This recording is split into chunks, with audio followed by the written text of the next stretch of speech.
Okay, let's try this. Let's try this. Gonna hope I can keep my connection. Good morning, everybody. It's time to talk about how we're going to be wise at the end of the year and the very beginning of the year. And it's time for Morning Manna, how to be a wise guy. I hope you reconnected with me. Drop whatever else you were doing. Get this word the Lord has placed upon my heart about being wise, about being wise. And that is this year, I'm going to open up the whole time and ending the year with being wise. What does it mean to be a wise guy? It's always the text, the talk, and the takeaway. Going to give you that in 5 minutes or less. And let me just share this word with you that the Lord placed on my heart. Wise guy, wise guy. So that's what I'm going to do. What are you going to do? You're going to share the manna. You're going to not keep it to yourself. You're going to share it. You're going to do a watch party and join me 8 o'clock Central Standard Time every morning about this time. And I just want to share that word with you on this morning. Now, in Matthew 2, 7 through 9, we have this very familiar story. In Matthew 2, 7 through 9, we have the familiar story of the wise men. And you may ask the question, now, Bishop, why are you talking about the wise men? Christmas is already over. It was last Saturday. It was Christmas weekend. So what are you talking about wise men now? Well, when I was in the military, I remember that at the chapel, we would always be mindful about the whole nativity scene. The whole nativity scene was wrapped up about how the Magi would be moved closer to Christ on Christmas. Now, the Catholics had a thing they call Epiphany. They had a thing that they call Epiphany. And that is around the 1st of January is when they would show that the wise men were actually at Jesus. When you look at Matthew 2, 7 through 9, you will find that when they arrived at the house in Bethlehem, not at the inn in Bethlehem, you will find that the word says that they saw a young child. Matthew 2, 7 through 9. Not a baby wrapped in swaddling clothes. Why?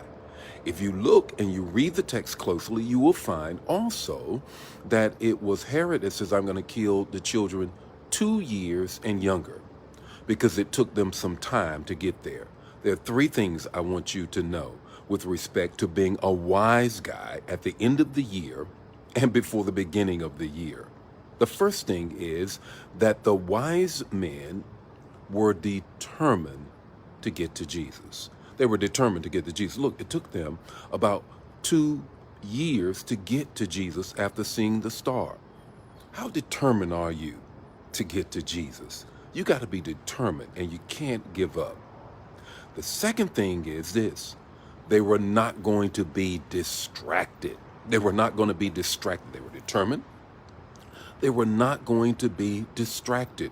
Remember that Herod said, look here, I want to know what's going on with this whole kingship, this messiahship, this Christ thing. And they would not permit Herod to distract them, and they were determined to find Jesus, and they went to Jesus' house. Put a pin there. Let's talk about that. I think we're at a time now, during this pandemic, my own belief, that we're going to have to learn that we can no longer be distracted to finding Jesus at his house, even in the pandemic. Yeah, I said it. Let me say it again. I am of the opinion that this pandemic is going to be with us next several months.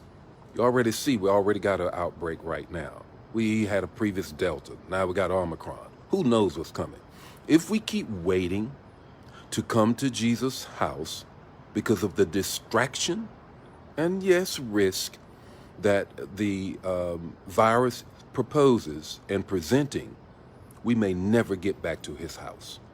I am of the opinion that we have to be determined. We can't get distracted anymore. We have to come to his house in the coming year. That's my opinion. Don't let that discourage you from watching because you think I'm being offensive. The fact is, though, that this thing ain't going nowhere soon. and it's like a Herod. We got to be determined, can't be distracted to find Jesus at his house. Look at Matthew 2, 7 through 9. They found Jesus at the house in Bethlehem. Here's the third thing. Here's the third thing I want you to grab. When there are people who will come at you for the decisions that you make, you're going to have to take a detour. You're going to have to take a detour. That's exactly what the wise men did. The Magi, after leaving Jesus' house, they knew that Herod was waiting for them. And in fact, they said, you know what? We're going to take a detour. There are times when you're going to have to detour around those who are really don't have your best interest at heart. We all know Herod did not have his Jesus' best interest at heart, and neither the wise men. So they took a detour. You got to be determined. You can't be distracted any longer from going to Jesus' house. And you got to take a detour around those who really don't have your best interest at heart. That's how you become a wise guy. Come on, be a wise guy. So that's my word for this morning. That's what I need you to do, is to do those three things and share the manna. Don't keep it to yourself.